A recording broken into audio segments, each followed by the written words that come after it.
Computex 2026 coverage is proudly sponsored by Fantex, with support from Asus ROG, NZXT, Haven, and Cooler Master helping us bring you wall-to-wall coverage direct from Taipei.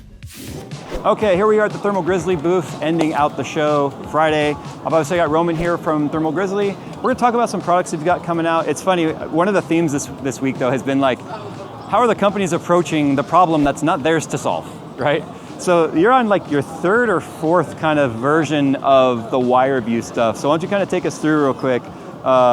This is like the one I have, right? Yeah, exactly. That's what we started with. But that's the cable version, so anyone could add this inline? We thought when we made this, we made a custom connector with a custom length, and we thought this would solve most of the compatibility issues. Doesn't fit in the matrix or any of that. Yeah. And then you had like 9070 XT moving it all the way to the back. Yeah. People were like, yeah, I don't need it there. Like the Nitro? Yeah. The Nitro is like flush in there? Yes. Yeah. And that's why we made the cable version that's like universally compatible to everything. What are these brackets? You can mount them to your case, like 120 fan, and then use any of the threads that are on the device to just stick it to this. So that way it's not just kind of loosely in there. It's like, oh, it's weighty. It's heavier than expected. So yeah, so then it becomes a nice display piece too. Yeah, this one is probably the most useful. With this one you can attach it directly to the GPU. Most GPUs... Oh, like on the GPU mount or the server mount? Server mount. So we're using the server mount for this, and then you can... Okay, yeah, that makes sense. So this would go, if the GPU is horizontal, this would go on the back, and then that would mount like this, right? Yeah, it can go both ways, or like also 90-degree flipped.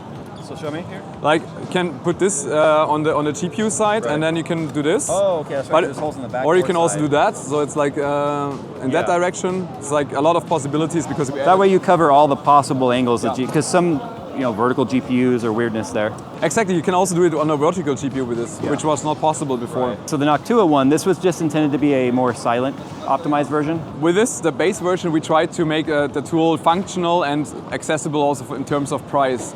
We already knew back then that we could somehow integrate a Noctua fan, but it would mean that we made the device much larger. So if you just put them next to each other, you can see how this one grew in multiple directions. Right.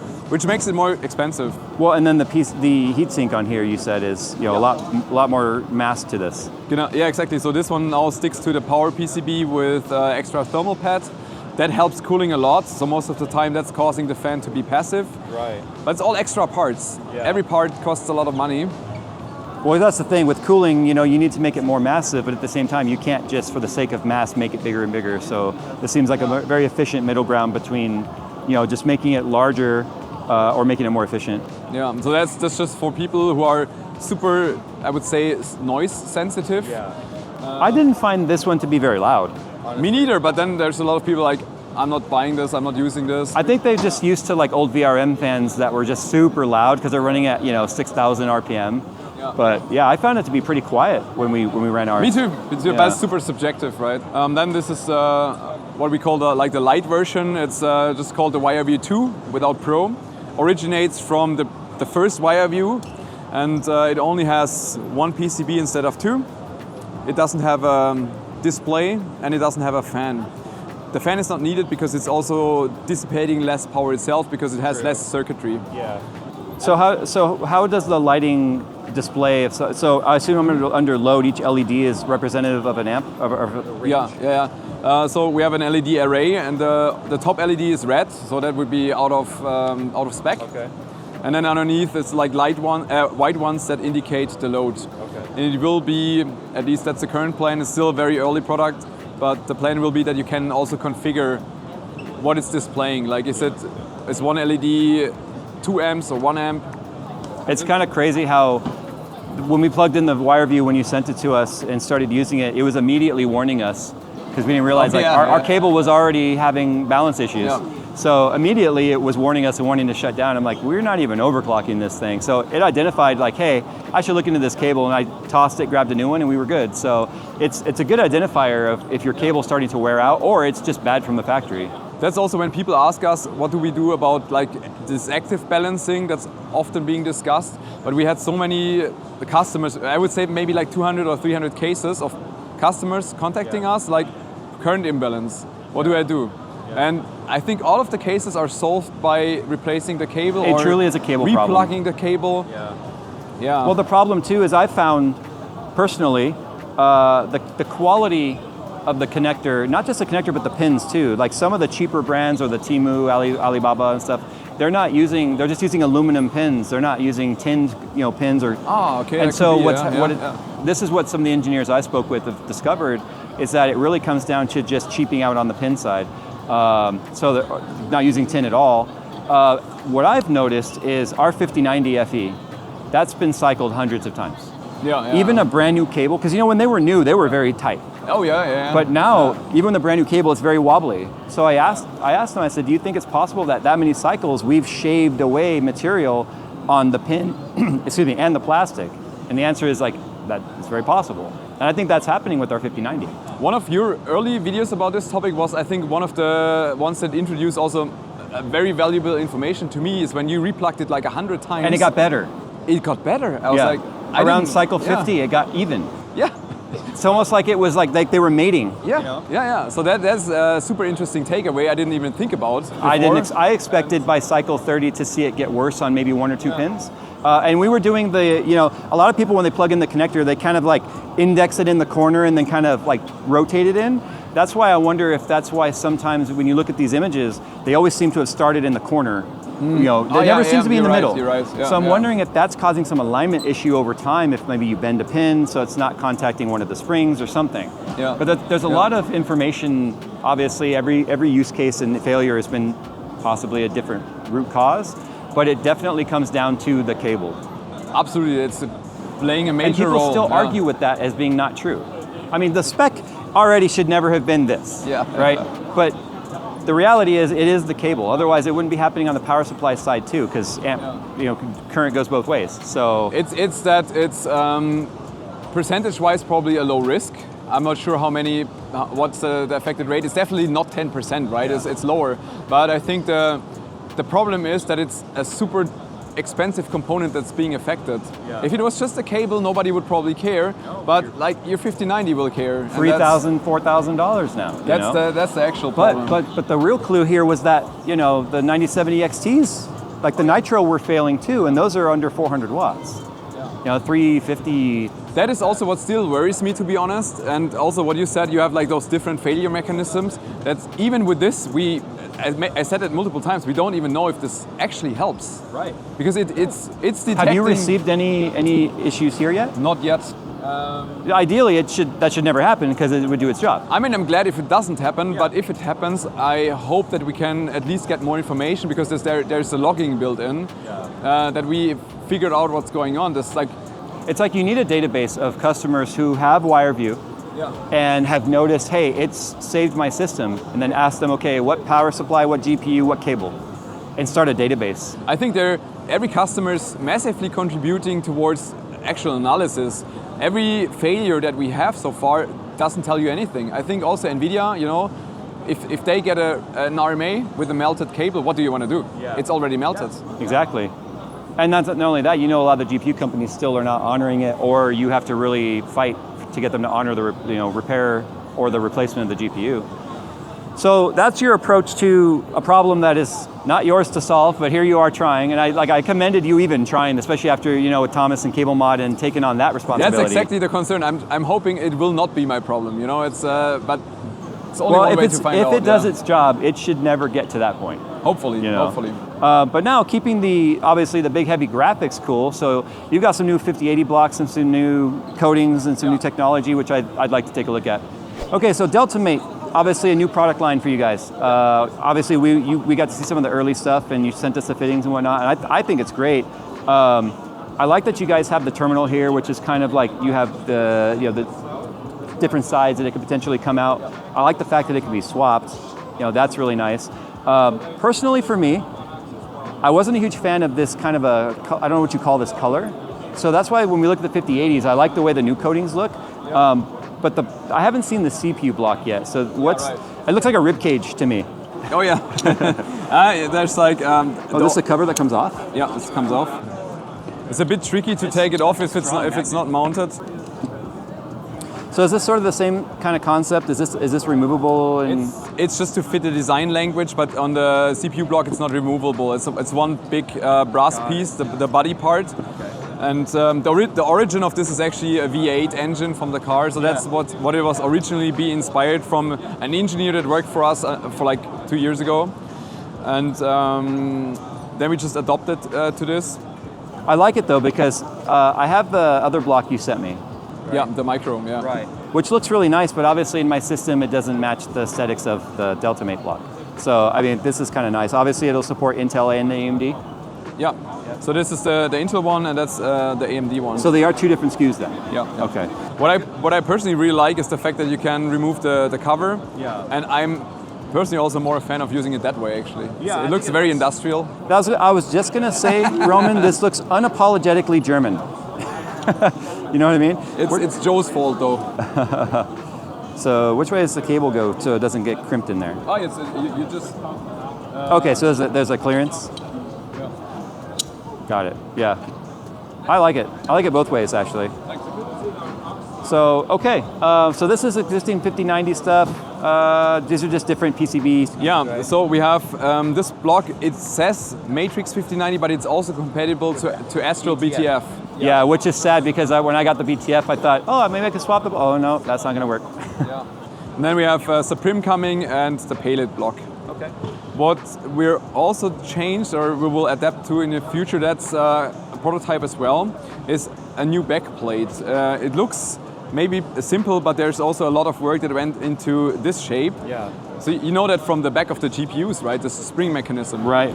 And there was a point where we realized that going away from the spring mechanism for a Waterblock. I can't remember, I've done so many recently. Does yours retain the spring and then the backplate goes over it? So we do not use the spring. Okay. And then we realized that using the spring is actually a bit better. It's not much, it's like half degree, but half degree in water cooling is so often now this a lot. retains the spring. And this kind of integrates the spring. So you don't use the original spring that's included, but we added the shape into the backplate so that you have this like specific contact pressure from the back. Got it. So you basically built it in. We built in the spring into the backplate. Isn't it crazy though how even without XOC, how much the mounting pressure matters on that a die that size? I did not expect it, to be honest. Okay, so there you go. Yeah, so it's obviously not a curved spring, but you're creating higher pressure points where it's intended to be higher pressure. Yeah, especially with like this small extra layer that's here. Yeah. That's putting very specific pressure in a specific direction. And you said it led to several degrees, 2 degrees? No, like a half degree, I think. Half degree? Okay. I would have to ask you, but it was something like that.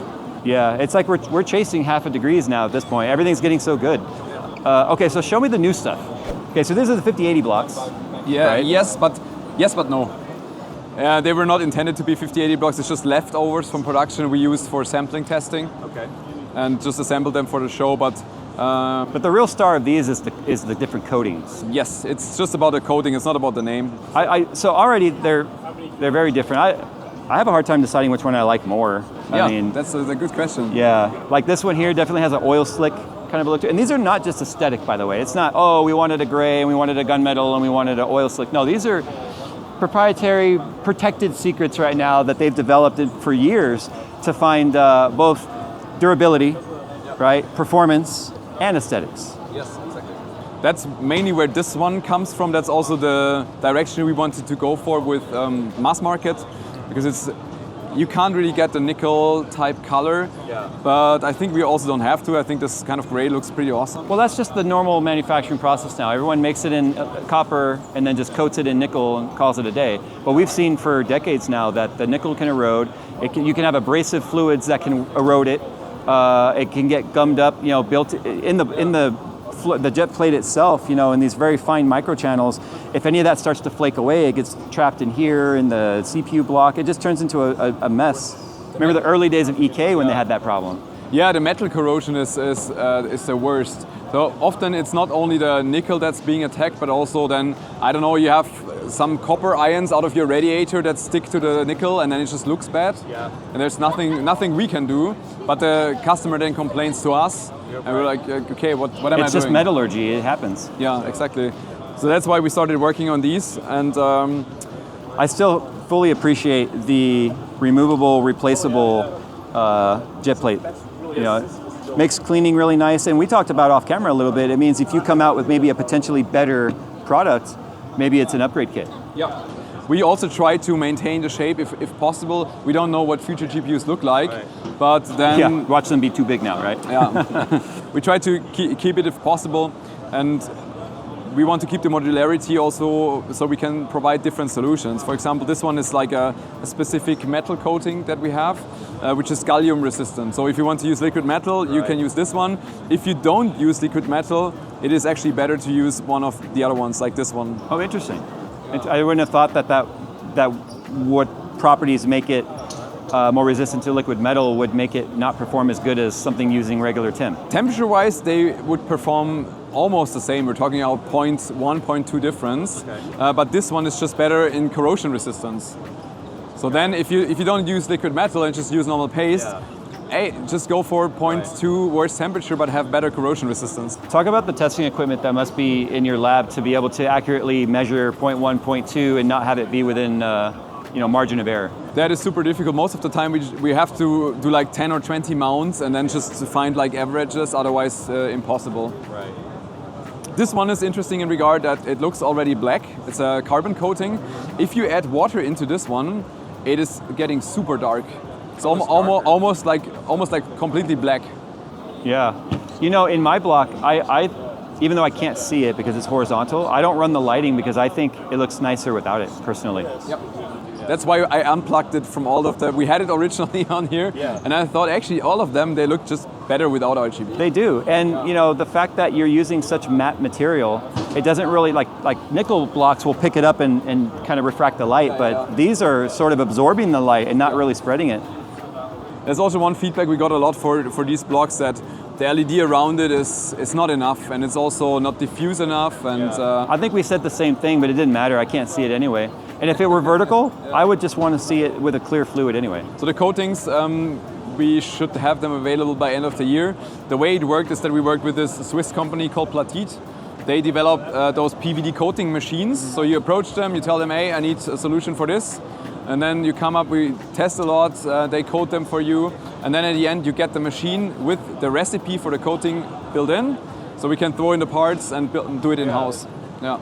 Because that's the other thing, you can design it, but now can you manufacture it efficiently and cost effective? And also much faster. Right now, if we send it to our nickel supplier, it takes anything from 2 to 6 weeks to get the parts back. And that's delaying things so much. And were you finding any sort of quality variance too between run to run on nickel plating? Oh yeah, it's crazy. I mean, sometimes we have like 10 to 20% like loss in the coating process. 10 to 20% product loss just in the process. And once that happens, I mean, it's ruined. There's nothing you can do. We could still use it. It's mostly like visual defects. So you have like some stains and things that technically don't matter, but with this kind of product, it's so expensive. We want perfection. Yeah. For the price. Obviously, I understand that, but then what do you do? Yeah. Well, yeah, you don't want to just waste it either, but you also don't want to have a new product be B-stock either. That's all of the, operating a business like this, the things that you have to think about, You mentioned something about a radiator. Oh yeah, you can get that real quick. Okay, so real quick while Roman's off getting the radiator, do you remember the Liquid House EXO I showed you guys? This is what one looks like fully built out, right? So I'm still a huge fan of this, and obviously it can use the power board and bench table and all that. So this is pretty nice looking. By itself and empty, it's kind of hard to visualize it, but obviously with a full build like this, you can see how cool of an open chassis this is. Even if you're not using it for lab testing, it just looks good as an open chassis. It's still a prototype. It's what we call... But you already have packaging and it's a prototype. Yeah. Easy part first. Packaging is super important for us. We dedicate a lot of time for that actually to make it look nice. Yeah. So that's what we call like almost golden sample. So you can take it out, take a look.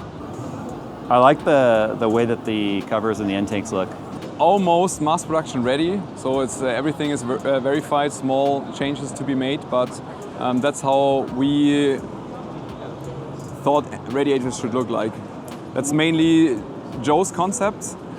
He came up with this that you have an aluminum shell. It's an extruded aluminum shell. Which is it's not touching the fluid, so why not? Yeah, and then you have, it just gives it a very nice stability and also nice surface finish. I love the rounded edges. This is very aesthetically pleasing. Yeah. Are these Yeah. these are magnetic or snap in? Yeah, you can. Look at that. So on that side, for this specific version, it's not relevant, but you can take off the other side. Super tiny magnets in there, yeah. I guess if they wanted to paint this or do something, or you can come up with aesthetic pieces. What was the purpose of it being? Is that just because of? You mean this pattern? No, the purpose of being removable. Check the other side. Oh, okay. Yeah. So here you have additional fittings underneath, Right. which will give you a lot of different opportunities. Can be for building purposes, flushing. So That's nice because a lot of times the gunk and the buildup builds up in the corners, and you can't get that out because it bypasses the corner so much. So having this be on the very far edge makes it a lot easier to clean in there. Yeah, also for like draining the loop, it can be super helpful. Yeah. And also, if you take, for example, a 240 radiator, you can use space and attach fittings to here, attach other accessories to it later on. Right. No, this is very nice. So would you be looking at like ideally, 240, 360, maybe 280, 420? Yeah. What about 480 or the more obscure stuff? Yeah, we will go for the entire range. Just not. I think we will not do 120 because There's no point. nobody uses this. But like 120 radiators now are just for aesthetics to fill out a system. and then also different thicknesses. This is like the slim version. Right. Overall 30 mil? Yeah. Yeah. I think Joe, maybe I can get Joe on camera real quick and he can give you some more insights because he did a lot of tweaks about the radiator core. Okay. Because I was also under the impression, hey, why can we not just make it thicker and all that? But then he did a lot of testing about what the core height should be in regard of, you have a fan sitting close to it and that's introducing noise. And then if you make it thinner, the core, it has more, the air can like spread out more and you use more of the surface area. But let me just grab Joe real quick and then he can explain a bit more about it. All right, so Roman said you're the expert here. First of all, what's the FPI on this? This is an 18 FPI with unlouvered fins. Okay. So unlouvered, is that for smoother airflow? That's right, yeah, less restrictive. Got it. So what have you found is to be kind of the sweet spot in terms of core thickness? So the core thickness on this is just over 20 millimeters, and it has a deeper shroud than most other radiators on both sides. So for a cushion of air between the fan and yeah, the... so there's more space for the differences in pressure from the outlet of the fan to spread out, so more of the fins are utilized, and there's also less airflow disturbance, so it's a little bit quieter.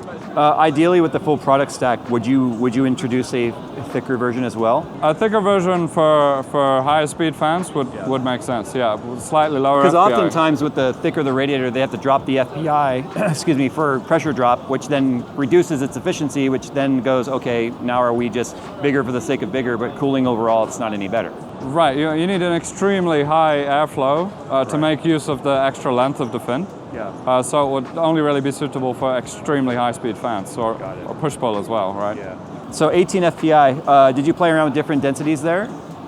A little bit, but we know this is really close to optimal. Because I remember back, early SwiftTech days and stuff, they would have some FPI up to like 22, but now we talk about the pressure drop, even on a slim rad was you need to push-pull just to... I mean, as time's gone on, cases have got a lot bigger. There's a lot more space for rad area. Better too. Fans are better, so it makes sense to go lower, and then you can run lower RPM and still get good airflow. I personally love this though, with the hidden ports right here. Right. I was telling Roman, oftentimes there's been times I've had old rads that have been in use for years, and I would just cut the intake to see what's happening in there. Yeah. And in the corners, there's so much buildup. Fluid. And that, I feel like where the position of these are is awesome, so that you could actually easily clean the radiator better. Well, it's pretty tricky to do this on a slim radiator because there's essentially an insert that's soldered in and space for the thread to come inside. Right. And ordinarily, if they would be in line, they overlap with each other. They hit each other on the inside. So these are offset around each other. Yeah. And we want to run these in the future for like modular products that could attach directly to the end of the radiator. And you can also use them for like a temp sensor under the cover. Well, I really hope that this ends up, being produced and gets the backing that it needs, because I feel like radiators right now are just so, it's such an old school approach, right? Make it out of copper, and then you talked about obviously the aluminum. Well, Roman did the aluminum shroud because why not? It's It looks nicer. You can do more with it. It's cheaper. It's not touching the fluid, so you're not going to worry about mixed metals in that instance. But to have fittings like that have so much thought behind it, like you said, put a temp sensor in there or something. You can have a little notch in the cover, have your wire come out clean. Things that ultimately are not considered to be exciting products actually have an exciting approach to it. So I really hope this product gets the funding it needs to come out. Right, and it's way easier to mod because when the two extenders are removed, which are our standard extenders, they're not like proprietary for the Radiator. Right. When they come out, the core just slides out the middle. Oh, okay. You take those two magnet caps off, and you can just push it all the way out, so then you have the shroud free to paint or do whatever. Okay, I never even considered that. Yeah, so, wow, okay. Yeah, and then I was mentioning to Roman, like, oh yeah, you could paint the caps and stuff. I didn't even consider the fact that so what he was saying is if you take out the extension right here that has to obviously meet where the fitting's going to be in the rad through the shroud, when you take these off, the core will slide out, and then you'll have this one-piece frame that you can paint. So that's neat, yeah. So fittings, we got to see some of the early samples. I know they weren't out yet. In fact, they had all the handwritten testing name and stuff on there. This is a new finish. Yeah, we sent you the initial parts, which were just black, which matched the color of the original 5090 coating. Because we had the black, and then we had that kind of I don't know what you call it. Almost like this color, matte nickel. Yes. So these are shiny. Yeah, shiny nickel will be coming next. And these are rotary, right? Yeah, that's still a rotary 45. Yeah. To install it, you put the hex key through the female port, and it locks into the base. I love this because it's such a low profile. So it is a rotary. You can see the seam in there. But like you said, you fit an Allen key through here, and then you can screw it into place, and then you can rotate it the way that you need it. So it allows you to just really make it much more compact. What do we have here? Are these quick disconnects? Yeah, these are quick disconnect fittings. They're made together with the fittings, so they're the same plating, same colors, the same exact diameter on the outside. I like, what is this tubing? This reminds me, it's a lot softer. It reminds me of the EK tubing, right? Yeah, but it doesn't look as ashy or powdered, collecting dust. I don't know what to call it. Yeah. But the wall is a lot easier to work with. Yeah. This is an EPDM tubing. Okay. It was a custom tool for us that the diameters are perfect for the fittings. Yeah. So it's like a true 1016, not an imperial conversion. That's a bit wrong. This might be the lowest profile QDC I've seen yet. In terms of size. Yeah, this is awesome. So you can, for some people, especially workstations too, water cooling is, it's intrusive on maintenance. More labor intensive if you do rigid tubing. You would never do rigid tubing in a workstation because you need ease of access to the parts. So putting quick disconnects on your components are important so you have easy swap, but then they can get really big and bulky and ugly. How's the flow on this? They're very good. They're very good, one of the best. So that part there is from the drain valve. Okay. So this is the drain valve, and that's the whole valve right there. That's the whole thing that gets installed in the system. Wow. And it has the same cover as the plug and the rotary. Okay. So you can see the hex that you install it with. And then when you want to drain, I'll take the tube one, you just push this inside and it opens it up. Okay. So there's two different barbs. One has a hollow end, so it drains really fast, but everything's going to come out. Right. And this one's a bit slower, and it's easier if you want to stop. No coolant comes back out the tube. Wow, okay. Yeah. Oh yeah, that makes sense. Yeah, so once it closes, then whatever's left in the tube will come out and that's it. Yeah. Wow. Yeah. See, this is what happens when true enthusiasts, get involved in making a product. And obviously there was a huge vacuum in water cooling for the last, recent history. I'd say 5 to 10 years, water cooling's been kind of stagnant and almost boring. And seeing this level of stuff make its way to market is really exciting to see, especially knowing that this is not cheap to manufacture or to design or manufacture. So just saying we're going to do it because this is, a philosophy that Thermal Grizzly believes in. It's amazing to see. Okay, we talked about capturing the heat on the block. We talked about moving the heat to the radiator. Now you got to get the heat out of the radiator. So now you guys have fans. Tell me about these. Right. So these are a super premium fan. The casing is extruded aluminum. Okay. So it would have been a huge profile with 5 cavities, and then they're chopped up to make one piece of fan. Mm-hmm. The great thing about the aluminum is it's really strong. So we don't have to allow any clearance for the frame being bent by the screws. Yeah. There's no draft angle. So, you know, this is a parallel wall, so we can make it really thin. Got it. So we have a really big blade diameter, so we can get good performance out of a polycarbonate blade and still have an RGB fan. So this is technically a 140 fan, but you probably have a bigger surface area of air moving through this fan than a typical plastic 140 fan. Effectively, yeah. And then they're daisy chainable. Are these magnetic, or how are these connecting? So they're connected with USB. Oh, so interesting. These are USB 2 ports. Okay. And little PCBs which fit every direction. Why reinvent the wheel, right? Yeah, so they just slap together. One side's for the fan power and the TAC and PWM. The other side is the RGB and a temp sensor. Got it. And then obviously these have to be removable covers. Yeah. On the corners. So one side here obviously has the rubber hole. This is a rubberized, so it's got anti-vibration. Right. How do you access the other side if you need to mount from the other side? Yeah, so the other side, they're magnetic and they just flip out. Oh, okay. You just push the corners. Got it. So the thickness around there is 25 millimeters, so all standard screws are going to fit. Oh, cool. So no more of that. You have a thicker fan, you have too short of a screw. Uh-oh, what do I do? Yeah, exactly. Okay, and then you just put the cap right back on it. Yeah, and then the cap should fit over nearly every screw. And I like that there's enough space in there to account for the different head thicknesses on various radiators and such. Yeah. Wow. Okay, you guys have more to show this year than I was kind of expecting. So I'm happy to see that the Thermal Grizzly and the Delta Mate branding are really taking off. And you guys are kind of going full force on that.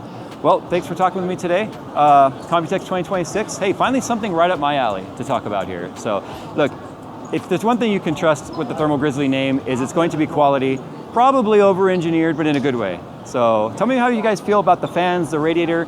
I really wish that was something that was had a timeline on it, but again, like Roman talked about, this is very expensive stuff to manufacture. It requires funding and backing.